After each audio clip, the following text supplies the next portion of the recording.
Fog Entertainment back with another video, and we are back with the greatest offence of World War II in colour, and we're back with episode 2. Episode 1 covered the Blitzkrieg, or however you pronounce it, man, it doesn't really matter, but basically it showed you how the Nazis took over basically all of Europe, mainland Europe. So basically episode 2 is a bunch of old guys, not old guys, they're not old, there's a few RAF guys in here, and it shows you like the youngest RAF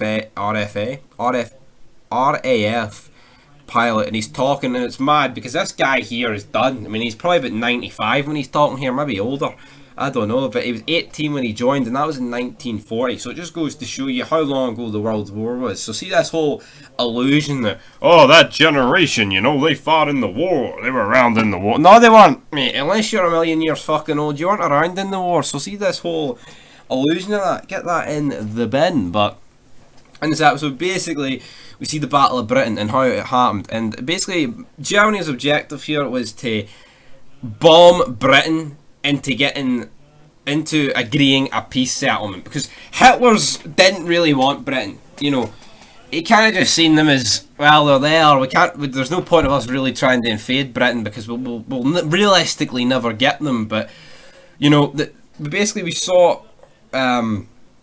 Churchill bomb Berlin, and that's basically, we get that speech for Hitler. Hitler's like, oh, they may attack us, but we are going to hit back 1,000,000 times harder. We are going to lay this smack down on the Brits.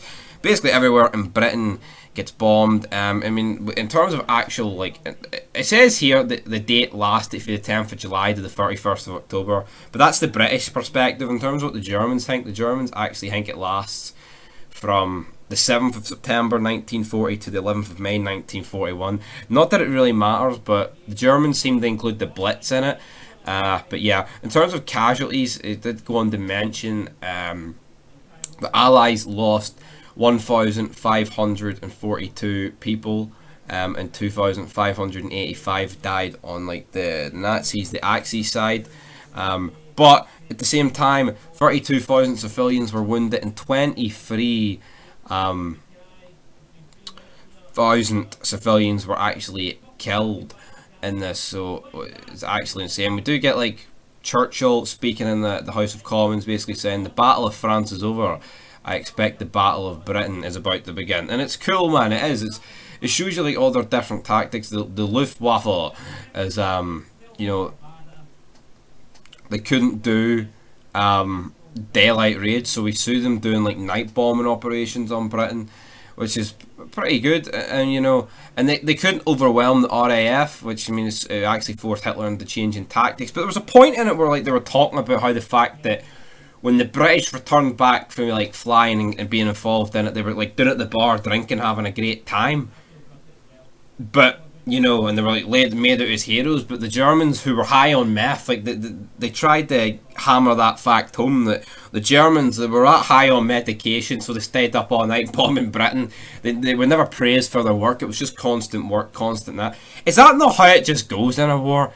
I mean, where is the whole gimmick at the end of the night when you're battling in a war that you get the pat on the back and you're like, ah, you did well out there today? I mean, yeah, your captain, your sergeant, your corporal may be like, ah, you did good there, son. You know, but where is this? I don't know. I mean, obviously self-morale is good for a war, but they were trying to portray in this documentary that like, the fucking, like, the Allies were so great because they were at a bar drinking. I mean, you could argue, well, no, they're kind of like just being caught with one eye open, you know. But there was numerous defeats here for I mean, for the British. They did lose quite a lot of things, but overall they did win, and that the Germans just couldn't get the job done in the long term. But of course, because they actually did have most of Europe took at this point, they could just take off with France. Well, you know, when Britain had to go bomb Berlin, they had to fly from Britain all the way over Europe just to bomb Berlin. So, you know, a lot of risky stuff. But the Battle of Britain, it was a good episode. Was it particularly better than episode 1? Probably not. I kind of like when it shows them on the ground fighting. But saying that, I do really like the episode about Pearl Harbor, guys. So anyway, I want you to leave your thoughts down below. That'll do it for this episode of the Greatest Defence of World War II Colorized. But anyway, guys, that'll do it for this episode, Battle of Britain. In terms of this rating, I'll probably give it a 6. It's probably one of the weaker episodes so far. It is what it is. But aye, guys, Battle of Britain. Leave your thoughts down below, and peace.